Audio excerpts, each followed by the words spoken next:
Good morning and welcome to the Breakfast News on Rajya Sabha TV. I'm Aishwarya Kapoor and here are the latest headlines. President to leave on 6-day visit to West Asia. Pranab Mukherjee to visit Jordan, Israel and Palestine. Campaigning for first phase of election in Bihar to draw to a close today. 49 constituencies to vote on 12th of October in the first phase. Anger in India over reports of a Chennai woman's hand being chopped off by her employer in Saudi Arabia.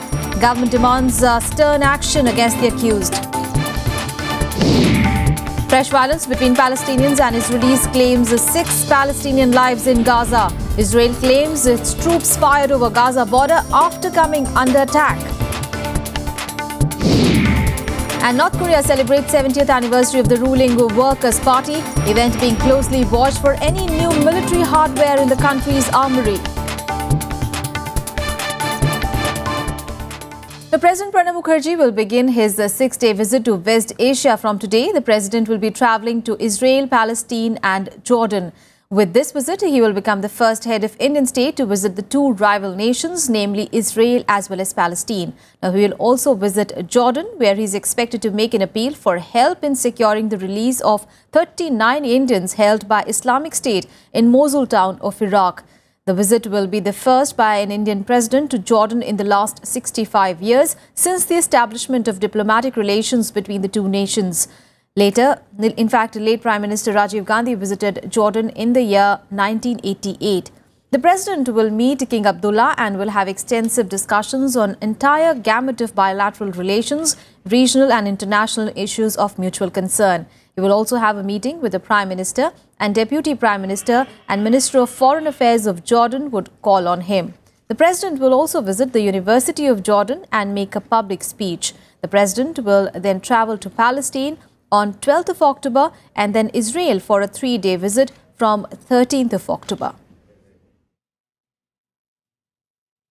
And India has finally warmed up to Maldives and its controversial regime of President Abdullah Yameen. Now, 6 months after Prime Minister Narendra Modi cancelled his scheduled trip to the Indian Ocean island country.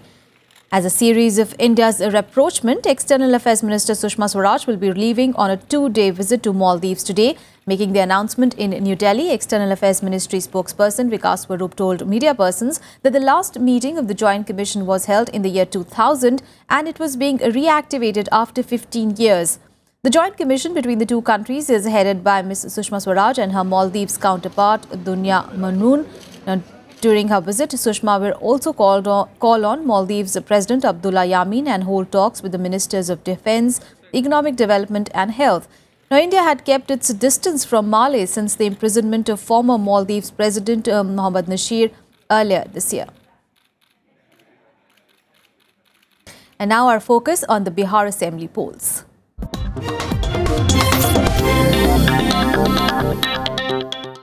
While campaigning for the first phase of elections will end today, the voting for first phase in 49 constituencies will be held on 12th of October. Now, 586 candidates are in the fray for phase 1 in 10 districts, 10 seats in Samastipur, 7 seats each in Begusarai and Bhagalpur, 5 each in Banka and Nawada, 4 each in Khagaria and Jamui, 3 in Munger and 2 each in Lakhisarai and Shekhpura will go to polls. Now, Morwa and Moinuddin Nagar seats in Samastipur have a maximum 18 candidates each. Varsaliganj in Nawada has a minimum 6 candidates. Now, continuing from where he left off on Thursday, the Prime Minister lashed out at the Grand Alliance and called for a change in government in Bihar on Friday. After a hectic Thursday where he addressed 4 rallies, Modi addressed 2 rallies in Sasaram and Aurangabad yesterday.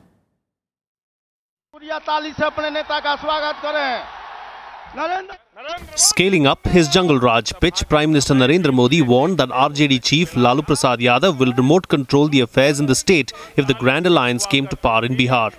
जरा बिहार के लोग इतना तो पूछिए कि लालू जी इस बार चुनाव के बाहर क्यों है?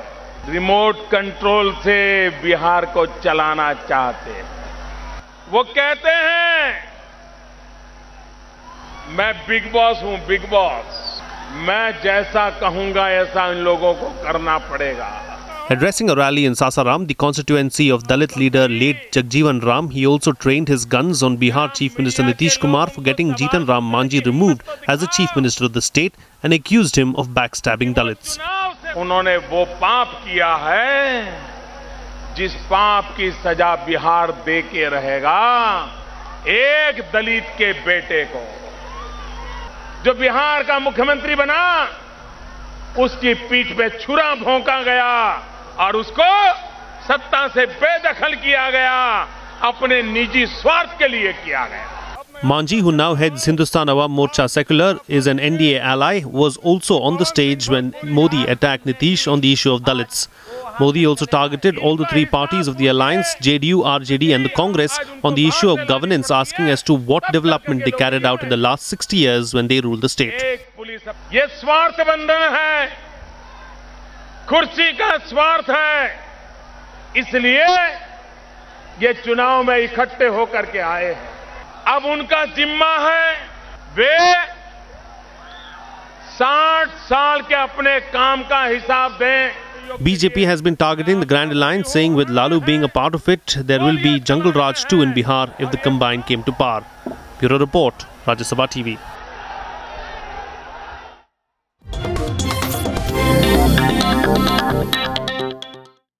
Now, Congress Vice President Rahul Gandhi is on a two-day visit to Karnataka. On day 2 of his visit today, he will be meeting a delegation of farmers' representatives in Haveri district. After this, he will undertake a 9-kilometer Padyatra and also interact with farmers, students and women workers. On the first day of his visit, he met families of farmers who had committed suicide in Mandya district. The last 6 months, the district known as the Sugarcane Belt has seen 56 suicides. The number is the highest in the state, which has seen 541 farmer deaths in recent months. Rahul also visited the family of the farmer who committed suicide just hours before his visit. Later, he held an interaction with a group of progressive farmers and students at the Zonal Agricultural Research Centre. After the meet, Rahul attacked the centre for being insensitive towards the plight of farmers in the country. The central government does not seem to think agriculture or the Kisan is important.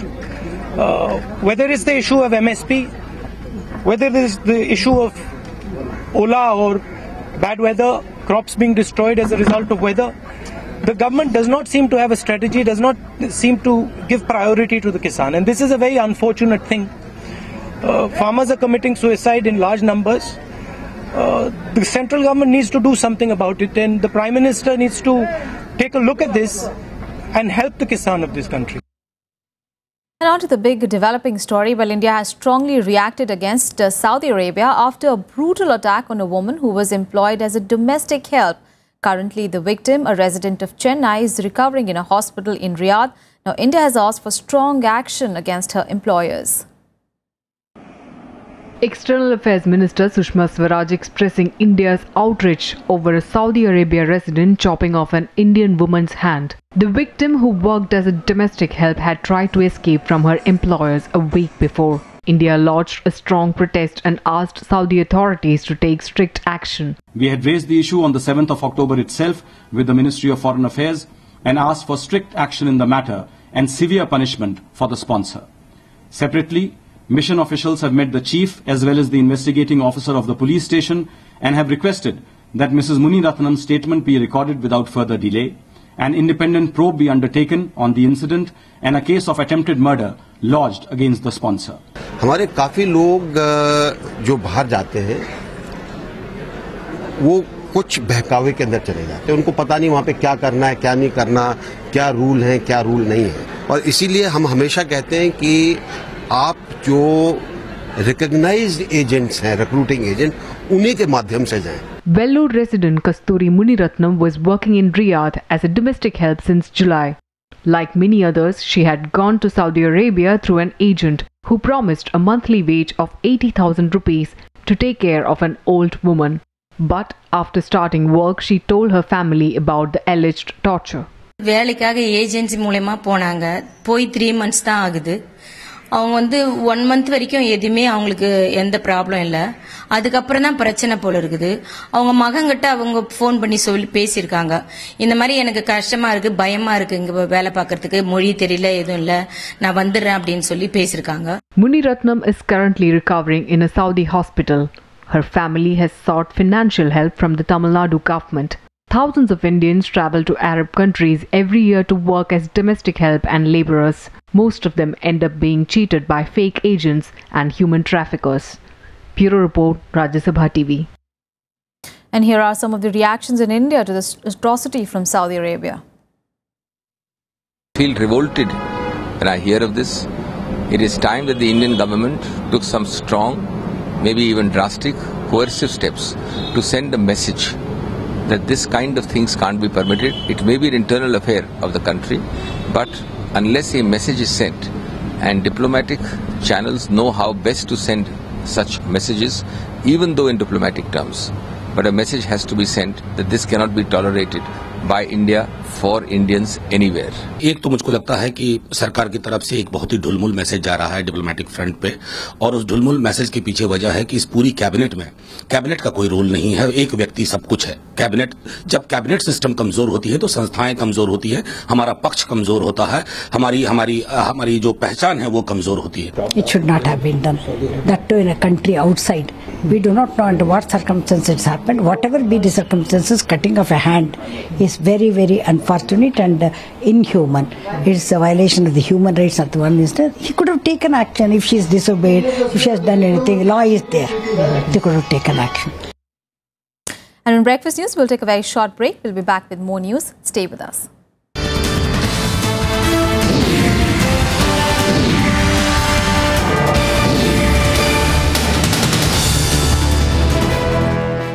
Welcome back. News from the national capital now. And Delhi Chief Minister Arvind Kejriwal sacked his cabinet colleague on Friday over allegations of corruption.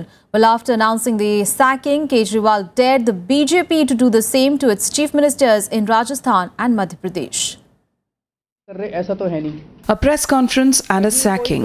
Delhi Chief Minister Arvind Kejriwal showed the door to his cabinet colleague Asim Ahmed Khan, who was Minister for Food and Environment. The allegation against him is that of asking for bribe from a builder. कल को अगर मेरा बेटा भ्रष्टाचार करेगा उसे भी नहीं बख्शूंगा, मनीष भ्रष्टाचार करेंगे उसे नहीं बख्शा जाएगा, और अगर मैं भ्रष्टाचार करूंगा मनीष मुझे नहीं बख्शेंगे. भ्रष्टाचार से कोई समझौता नहीं हो सकता. The AAP will refer the case to its Lokpal. The complainant in the case provided an audio clip of a purported conversation in which the minister was heard asking for a bribe from a builder. Before the press conference, a meeting of senior AAP leaders was held where the decision to sack Khan was taken. The AAP says it will now refer the case to the CBI. From the day one, Aam Aadmi Party is born from the fight against corruption, and that's our commitment. There will be zero tolerance to corruption. It is with this in mind this action has been taken. And now I request BJP and the Congress leaders and other political parties to follow the path shown by Arvind Kejriwal. हमारी सरकार की पहली प्रतिबद्धता है कि अगर भ्रष्टाचार का कोई मामला होता है उसे हम बर्दाश्त नहीं करेंगे, लेकिन डिटेल अभी संज्ञान में आने के बाद से बात करें. The opposition sharpened its attack on the AAP following the development, calling for a special session of the Delhi Assembly. They also sought the immediate appointment of a state Lokayukta, a post that's been lying vacant since November 2013. इस घोटाले के तार ऊपर तक जुड़े हुए हैं, क्योंकि गाज और ऊपर गिरनी थी तो उससे पहले ही अरविंद केजरीवाल जी ने एक कैमोफ्लेज करके दिल्ली की जनता को ये दिखाने के लिए कि मैं भ्रष्टाचार के अगेंस्ट लड़ाई लड़ रहा हूँ, वो दिखाने के लिए कि अब कोई चेहरा उनको दिखाने के लिए बचा नहीं. Prove that he came on the plank that there will be zero tolerance of corruption, and I think he's proving that without any basis. After sacking his minister, Arvind Kejriwal now dared the BJP to sack Rajasthan Chief Minister Vasundhara Raje and Madhya Pradesh Chief Minister Shivraj Singh Chauhan, both of whom have been accused of corruption. Bureau Report, Rajya Sabha TV.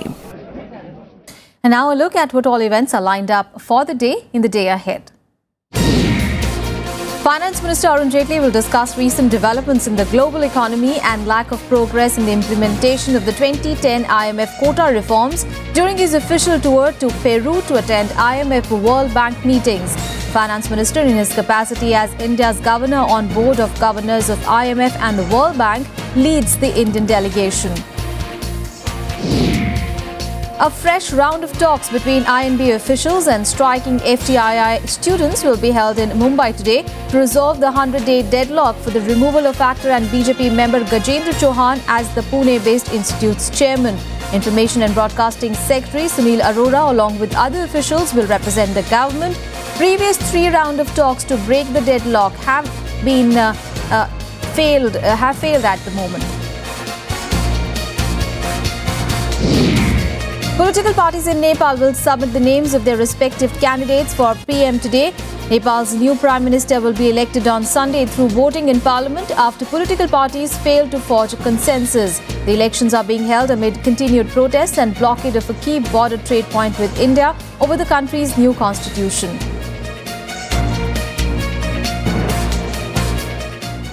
Now to our top international focus now. Well, fresh violence between Palestinians and Israelis has seen 6 Palestinians being shot dead in Gaza. Now tensions between Israel and the Palestinian has recently soared amid a rash of attacks and confrontations between Palestinians and the troops.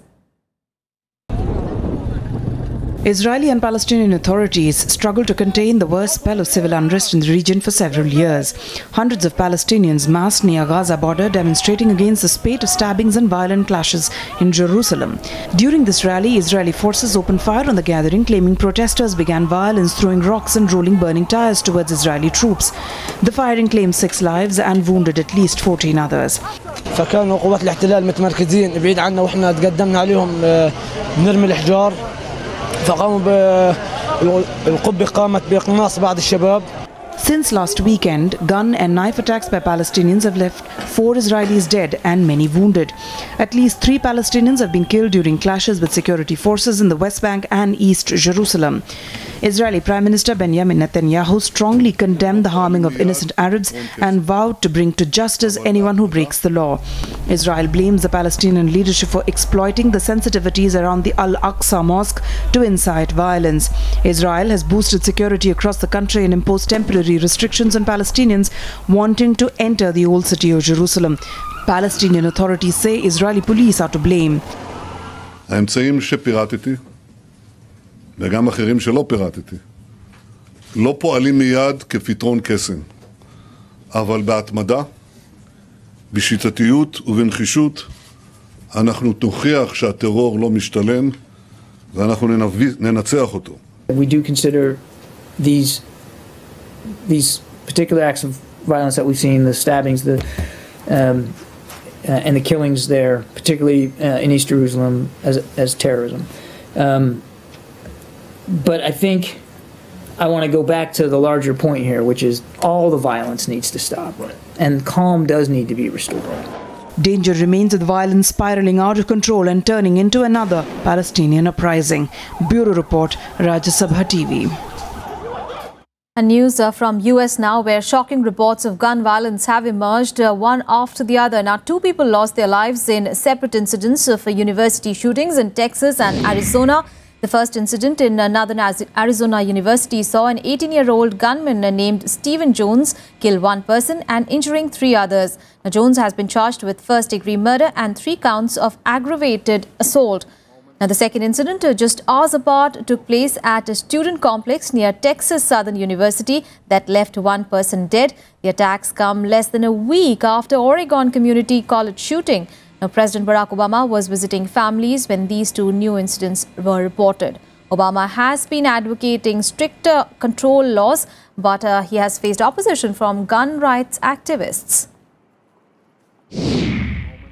Stephen was taken into custody by NAUPD officers. He stopped his action with his handgun, and everything calmed down for a few minutes. As our officer arrived, he was able to take him into custody without further trouble. We're going to have to come together as a country to see how we can prevent these issues from taking place. But today, it's about the families, their grief, and the love we feel for them.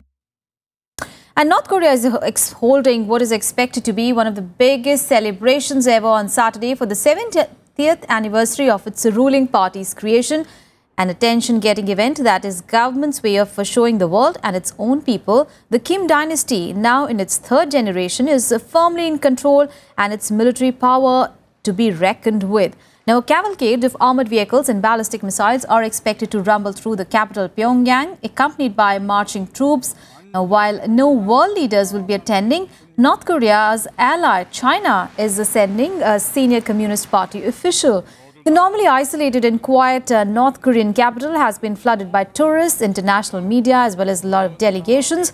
It is not known if King Jong-un will speak at any of the day's events, although the anniversary is expected to send a signal of defiance, particularly to South Korea and the United States.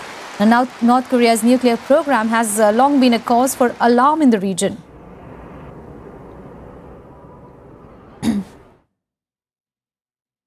And some more international news now in World Wrap. Islamic State has gained more ground in Syria. The militant group has seized control of several villages north of Aleppo. Despite heightened Russian and US air campaigns, Islamic State has driven out opposition forces from a number of villages as well as a military base. IS has never been so close to the city of Aleppo, and this is its biggest advance towards Syria's second city. Now, Moscow says its air force has killed 300 IS militants over the last 24 hours. But observers say the strikes seem to be mostly hitting rival rebel groups, allowing Islamic State to actually push forward. The United States has decided to overhaul its approach to supporting Syrian rebel forces. Washington says it will end its efforts to train the rebel forces and will shift to providing equipment and weapons to the existing forces. Now, its $500 million program was heavily criticized after it emerged that the US-trained rebels had handed vehicles and ammunition over to extremists. Instead, it would establish a smaller training center in Turkey, where mostly leaders of opposition groups would be taught operational maneuvers. A day after the UN proposed a national unity government in Libya, protesters in Benghazi took to the streets to voice their rejection. Now, hundreds of protesters chanted slogans and waved flags as they marched in the Libyan port city of Benghazi.